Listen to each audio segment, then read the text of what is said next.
For those of us who haven't been a POW or a loved one of someone who is or was a POW or MIA, it is hard to imagine, really impossible to imagine what that feels like.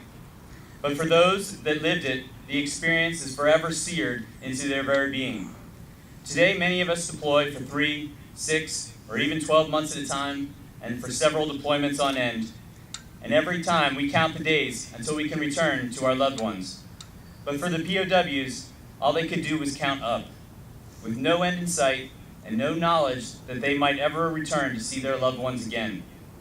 For the loved ones left behind, each passing day brought new hope, but also the fear that they may go to sleep that night again with no new news. For most of us, we cannot begin to imagine this pain. So today, we pay tribute today and honor these amazing men and women and their loved ones. When POWs returned home, they were asked what helped them stay alive. The 3 most common answers were faith in God, faith in their fellow prisoners, and faith in their country. The United States will continue to search until the last MIA is returned to U.S. soil.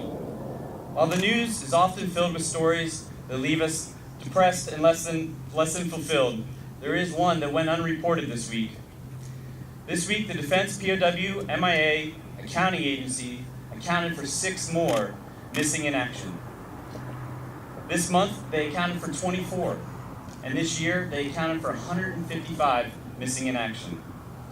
But unfortunately, there are still over 82,000 Americans still unaccounted for. Today, we honor them all, and may we never forget.